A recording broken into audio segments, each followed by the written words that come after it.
Hi, everybody. Thank you for tuning into the Black Impact. We're back with another episode. I have a lovely guest here with me by the name of Jameise. I am your host, TJ, and we're about to get into some trauma today. All right. Thank you for coming on today. I really appreciate you for tuning into us and being a guest on my show today. Absolutely. So I have a few questions for you today. Okay. My first question for you is when you hear the word trauma, what is the first thing that you can relate it to? Childhood. Childhood. say that quick. Childhood. So what in your childhood has triggered you that is very traumatic? I feel like I think just in general the way that the black community passes down the parental guidebook, Mm-hmm. like it's not like you're actually getting it. It's not tangible, but like just Mm-hmm. that them notes that you take from your From your your parents? elders, yeah, on like how to parent. Like it hasn't been broken up. Like it hasn't been like we're passing down the wrong stuff. You know what I Mm-hmm. mean? As far Just as like like what, do you have an example? yeah, just like whipping your kids. Yeah. Like now, don't get me wrong. I have given my daughter Right. a good one once or Right. twice, but I just feel like the way that it's done, like wanting your kids to fear you versus Right. respect you. Mm-hmm. I feel like that whole not apologizing thing. Mm-hmm. Like I apologize to my daughter on the regular. If I'm wrong, I'm wrong. You know what Mm-hmm. I mean? The same way that we teach them how to apologize. Right. We need to Who be able teaching to us how to how to apologize, apologize. Right. right? And I think when you talk about beating your kids, you can't beat your kids when you're upset too, because Exactly. that can lead to something else. Exactly. And one thing that I've learned as a parent, or one thing that I really strive to do, like Kayla will piss me off sometimes. Mhm. And if I'm pissed off, I don't even bring it to her attention. Like Mhm. she will still be downstairs minding her good old business while I'm upstairs boiling because I'm Mhm. like, this is not the time to approach Yeah, her you can't do it while you mad. because I want to approach her with love and I want to approach her with Right. respect because just because you did something to piss me off does not mean that I want you to go find love in these streets Right. Right. or, for you not to feel like you have, support at home. Right. You want her to So, be able to come to you and talk to you. Sometimes when our parents used to beat us, it's basically not giving us a safe space to even come in and say anything. It exactly. just, we have a wall up because when we do something wrong, it's like, oh no, I don't know how my parent is going to react to that. So Exactly. I'm not going to say anything. You don't want them to fear you. You want them to respect you, but Right. also be able to come to you and talk to you about certain issues that they're having instead of shutting them down or getting mad at them at, anything. Yep. So, for example, I will share something personal. A couple of weeks ago, my daughter attempted suicide. Oh, really? Yeah. And this was one of those moments where this was a moment where what I just said, like sometimes I try to, calm myself down and I make sure that that's my thing. But at this time I was on my way to work. Right. So I didn't have the opportunity To, to calm myself down. mm-hmm. And I just spazzed because she's 13 and she's getting to the age where she feels like her logic is better than or more important than what Oh, I've asked her to do. right, right. So Kayla walked the dog. Mm-hmm. Kayla, did you walk the dog? No, I didn't walk the dog because she already used the bathroom in the house. I'm like, okay, but I still asked you to walk Walk the that dog, dog. right. So while she's making the excuses, I come out of my room like ready for work. I'm like, Mm-hmm. okay, the dog has been walked, da da da. So I'm like, Kayla, you walked the dog? She's like, no, I didn't walk the dog because I just took her out front. So I just went off. Like I blacked Mm, out. Like I'm already on my way to work. I'm trying to, manage my time and I'm running yeah. late. So I spazzed out and I made it to work at 10, like 15. Or no, I made it to work at 10 o'clock. And at 10:15, she was calling me scared because she had just taken some pills. And she called the ambulance Oh and, like, no. yeah. So my point in saying that is like what I try to remind people all the time is that be careful how you talk to your kids because we don't know what they're going through. We don't know what's on their mind. And this goes back to my point when I talk to my mother about certain things regarding my daughter. She'll be like, "Oh, Kayla's just doing that for attention. Oh, Kayla's saying, screw you, but Right. she's You gonna see do it how her she way." just dismissed what you were saying to her? Exactly. And it's like, that's not what I'm going to take from this situation. I'm going to think about why she's acting this way. Exactly. Because you did that to me. Right. As a child. And I felt like Kayla did. Exactly. In that moment. So something about our parenting is, needs to be checked. And I'm going to check it instead of just taking your advice. Right. You weren't the greatest parent. Right. So why am I just going to keep taking your advice and then cause my child the same trauma? So just being mindful is really something that I try to do. Was she able to talk to you about, the reason why she did that? Was it just because of how your reaction was because of her not taking the dog out? So I or think, was it like a buildup of, things? Yeah, I think that it was a buildup of emotions.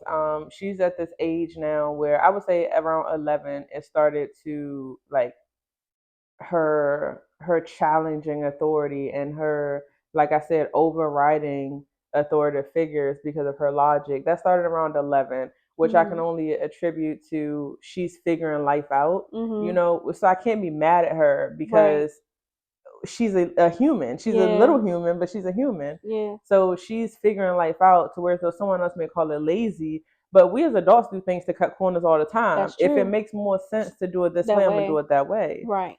So I try to give her a little bit of grace. In that way.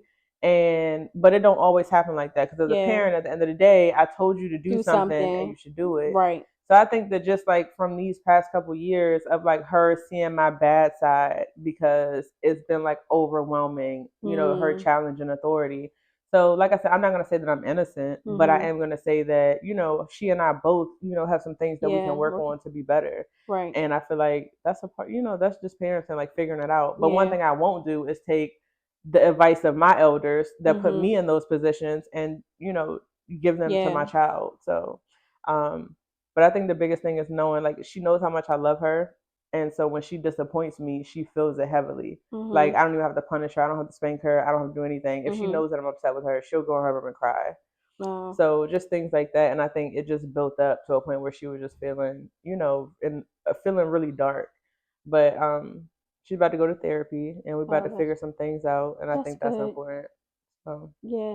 You said that I'm so glad that she didn't, move forward with that and, but how did you feel in that moment when she called you and did that? Girl. Cuz I know that's tough on your way to work and then you like I gotta call my job. This is a family emergency because forget this job at this moment. This is my child. I gotta figure out what's going on. So the thing is, I work at CNN and I do hair and makeup for anchors, right? So this is a Saturday, and that means I'm the only hair and makeup artist in the room. I'm the only hair and makeup artist staff for this anchor that's coming in. So on top of the amount of guilt that I felt immediately because I knew exactly what it was that brought this into fruition, it was who is going to take this anchor? Like, I can't just leave this anchor hanging. Yeah. So gratefully, it was an anchor who, I mean, I'd have still had to leave regardless, but I would have just felt really bad. So gratefully, it was an anchor who really didn't need me anyway. She does her own makeup and she just kind of like, she'll get somebody to play with her eyes or something like that, but she really didn't need me. So she was just like, my boss was just like, go ahead. Yeah. But it was just really, that was really traumatic as a parent because I just kept blaming myself. Yeah. And like even my mom in that moment, she was like, okay, Jameise, like, because I called her first, like, hey, can you get over there because I don't think I can leave work. And she was just like, okay, just calm down, don't worry about it. I'll go over there, I'll handle it. And it was just like the amount of nonchalantness in her voice. In your mom's voice? Yes, was driving me crazy because like it's not that serious. Yes. I don't know why they do that. Where do they get that from? That it's not serious when it comes to certain things. Like I don't know how they just get that and just brush that off.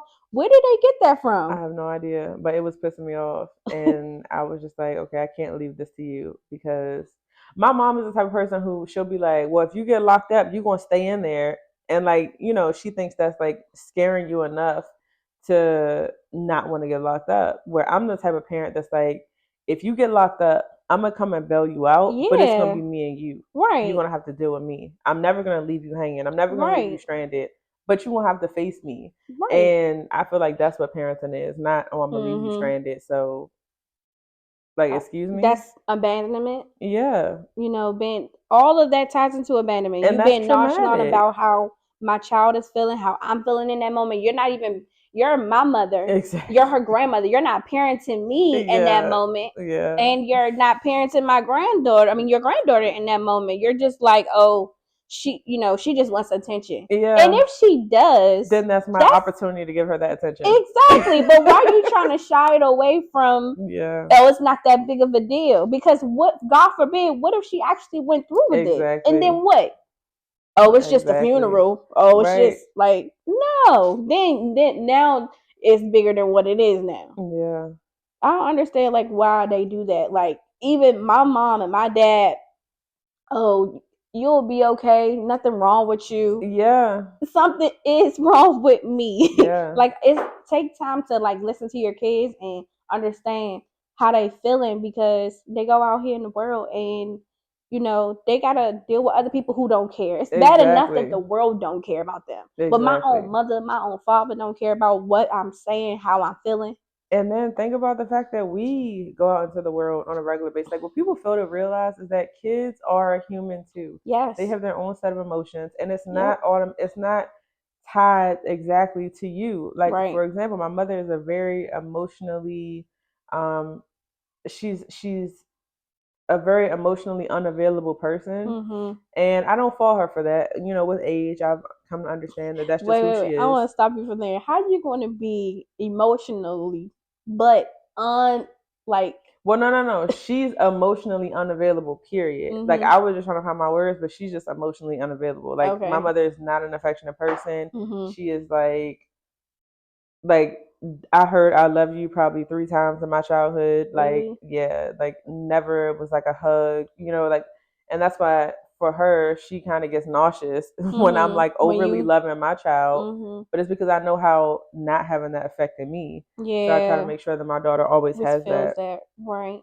Yeah, but And how did that affect you growing up when your mom wasn't affectionate? How did that even play into your you being as an adult? Well, there's still some things that I'm trying to figure out, some things that I don't have the answers to, and I think that therapy will open some doors and kind of help me to heal. I still don't feel like I'm fully whole. But some of the things that I've been able to pinpoint is, for example, I had to learn how to love, and thankfully I have 5 aunts and they're like an extension of my mother. Right. So, getting off the phone with them, it's like, all right, I love you. I'll talk to you later. Yeah. Getting off the phone with my mom, which mind you, me and my mom are cool. It's completely cool now. Like I said, I've grown up and I've realized that that's just who she is. But even now, like I have to remind her, it's okay to say I love you, Mom. It's okay to say, I love you, and that just be okay. So, yeah. Divine wants attention, obviously. Papa, can you have a seat, please? Have a seat, please. Have a seat, please. He said, interview me. But yeah, I think that just learning how to love was a huge thing for me. Like even relationships and things. Like I didn't know how to be the soft feminine woman, and that was a girl, you gotta open some doors right here. You have to open some doors. But I'll just stop there, like learning, like relearn. I never seen my mother be that, and I know if you asked her, she would say, she had to be strong and yada yada yada. And I get that. As Black women, we always have to be strong. Yeah. But there's a way to be feminine too, and I feel like if I saw that, a better example of that, I wouldn't have had to figure it out the hard way. Can you sit down, please? Thank you. You just want somebody to lick. Jesus. Say hi. So yeah, that's a couple of things that I've taken away. But like I said, I think that therapy will definitely help out some more. Have you been to therapy before?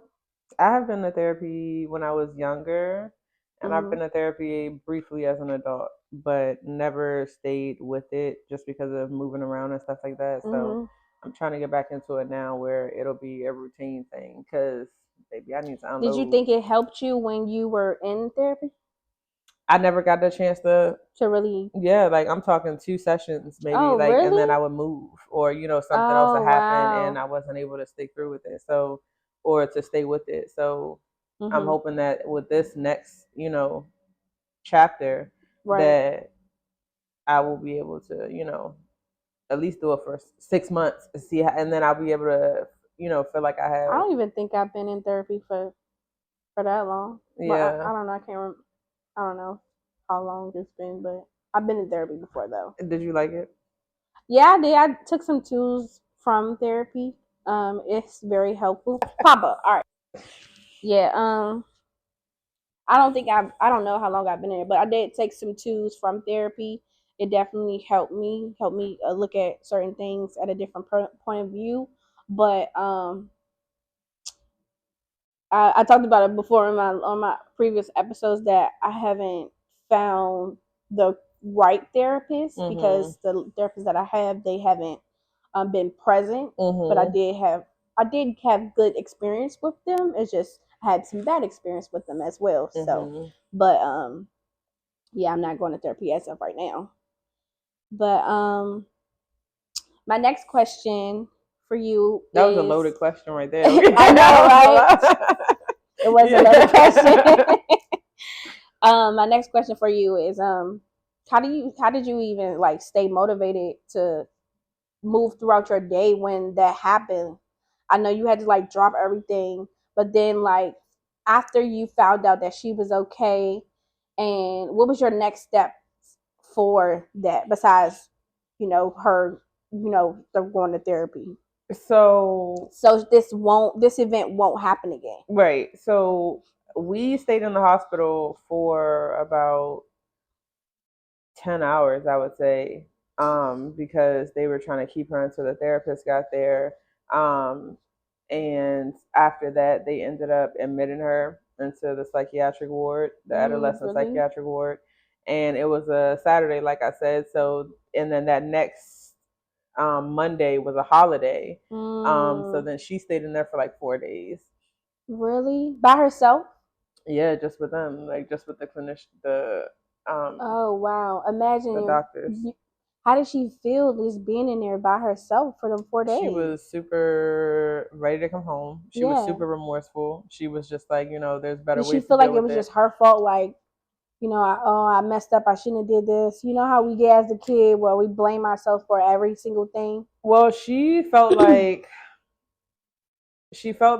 life wasn't that bad. I think that she got to see some of the other kids that were in there and like what they were going through, and she was just like, this is not where I belong. Yeah. Like I think that if she could, translate her feelings into adult words, it would be like, I need some coping skills. Right. Sometimes life is lifing, and I just need a way to be able to communicate that to you and to be able to cope. And I feel like that's what they kind of gave her. They gave her some tools in that short period of time to be able to convey that message. And like I said, it opened my eyes up. Like I'm a very communicative person. I'm a very communicative person. So I used to have sessions where I would sit down and say, how can I be a better mother to you? Oh, that's good though, because a lot of moms don't say that. Yeah, they don't think about. I'm telling you, I'm trying to break all the cycles. They don't do that. Always, I think because they had us so young, they were a kid. They didn't really know like what they were getting themselves into, so they were still trying to like navigate certain things, just like we were, because they got to deal with work. They got to go to work, and then they were dealing with slavery and racism, all that stuff back then. So go to work, come home, and deal with a kid, and figure out, how to, decompress and figure out their needs as well. Yeah, so they didn't even know how to cope. Right. So I'm glad that therapy is becoming a thing, and awareness to childhood trauma and stuff like that is becoming a thing, because now I even feel powerful enough in my own right to say, okay, I'm not treating my child like this. This is not the way that I'm going to do things. So I feel like that's really important. Yeah, I think so too. I think that's I wouldn't say it stopped me from having a kid. me on having a kid is totally different. Mm-hmm. It's other reasons why I choose not to have a kid, but Mm-hmm. I do agree with you. The parenting needs to be different. Yeah. For sure. Like brushing your kids' feelings off, Mm. not acknowledging anything, and yeah, just And always feeling like you're right. We're yeah, not always right. take the time to listen to what they're saying. You know, try to make it better. Mm-hmm. Talk to them better. Yeah. Because I feel like all parents do is yell at them. Yeah. And when you yell at someone, it makes them, you know, Feel small. It makes them break down And and retreat. They don't want yeah, to, they're come closed out. off. Yeah. They don't want to even talk to you. Yeah. How can I want to talk to you? Right. So like, yeah, I think the parenting needs to be way better than what's going on. But I think we're doing a good job, like as far as like a new generation, like with the whole. Yeah. No, I'm not gonna go as far as to say that I'm like pro gentle parenting because that looks a whole lot different to a lot What's of pro different gentle people. parenting? So like gentle parenting is like this new wave where like it's kind of what I'm talking about, but like to an extreme. Like some examples that I've seen is um like a mother would be talking to her children would spit on her or slap her or whatever, and then like she'll kind of like, okay, you just need a moment and like turn around and kind of ignore it. So I'm not gonna go as far as that. Is that white people do? It's definitely not. But I don't think anybody in this community is. Some of them are picking it up though, yeah. And that's the thing, like. But the biggest thing is, I feel like all of us are trying to break those childhood traumas. Like, I feel like all of us are trying to break those childhood cycles. Yeah. So I feel like that may be a little extreme for me, but I mean, I'm not going to speak on anybody else's parenting because I feel like as a parent, it's all about trying to figure it out. Like, it's no guidebook. Every child You're still parenting. Yeah. Even when you get older. Yeah. Like, my dad's still parenting me. Yeah. And that's a blessing because I don't know that nigga. I mean, not like that. That's a childhood thing too. Yeah, like for sure. People growing up without their fathers. Father, especially when you have a female. That's traumatic daughter, right there. Yeah. Me being completely vulnerable and like I'm a thug, like low key. So I'm like, this is like a gem that I won't even say to like a lot of people. But like I always envied other girls with their dads. Really? Like, yes, because like I'll never forget I was at work one day and I'm like 21, 22, and this girl, one of my coworkers, she was on the phone with her father and she was just like, Dad, like, she was just talking to him and he was talking back and she had him on speakerphone and he was just like, listen, pumpkin, like it's some things that you gotta yeah. And it was just like that way that he talked to her from love. Yeah. Like I have never had that from my father. Like if I passed, I think that my father would only be concerned that his daughter passed, not that I passed. That's so unfortunate because he's missing out on a great person. Yeah, I think so too. Thank you. But it's like that's trauma because I've always been trying to give my daughter that because I don't want her to, go through that. So and that's a cycle that I just wasn't able to break because her father is not as present as he should be. But yeah, I mean, as long as you can, do your part, you can't really worry about, him. Yeah. He will have to deal with that. But I just think about the scars that it's leaving on her because those are scars that I still have, And I feel like as a mother, I should have done a better job at picking a suitable father. I get that. But I had her young. I was 16, so. I understand that. My father, he's in my life, but my father had left me and my mom, well, my family when I was 9 years old because my brother had got into a car accident. And he couldn't deal with losing one of his kids, even though he didn't lose him. The way how my brother transitioned into life, like he's a vegetable now. So he's not able to do everything that we do. And he just felt like he completely lost his child and it was his fault because they had an altercation and something had transpired. And out of anger, what are we talking about now? It had led to him getting into a car accident and he, got into a coma and he was in a coma for years. And then when he came out, he was a vegetable. So your brother was driving? No, my brother was walking across the street and he got hit by a car. And he Oh. flipped up in the air and laid right on his head. Oh. And he was in a coma for some years. Wow. Like 12 years. Yep. So my father felt like he lost his son. So he basically, the word keyword was abandoned me and my other brothers. So he wasn't in my life for a while. And then when I turned 18, he, got back into my life. But that wasn't the whole full story though. Turns out he was trying to get, back into my life. But my mom was trying to shelter me from that pain. So she kind of like kept him away from that. And I understood what it was. But at that time I didn't because of all of a sudden I got my dad and now my dad's not here. Right. So, but I understood what she was trying to do. Right. But it probably wasn't the right way. Right. But I get it as an adult, but as a child I didn't. Right. So I feel like as long as you talk certain situations over with your kid and let them be aware and tell them certain things. We have to start including our children. Like everything is not for kids, no, but a child should not go 10 years thinking that their father just didn't want to be their father. Yeah. Like a lot of parents tell them that their dad died. Yeah. Like they ain't just gonna write my father off like that. Yeah, facts.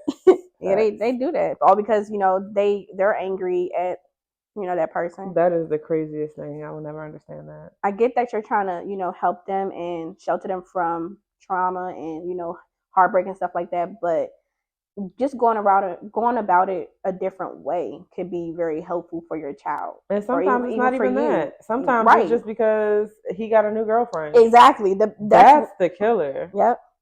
Because so you mad because he don't want to be with you. Now your daughter or your son don't have a dad because he got a new girlfriend. Right. That's crazy. But these are those trauma bonds. I mean, not trauma bonds. These are those trauma cycles. Like, that have to be broken down.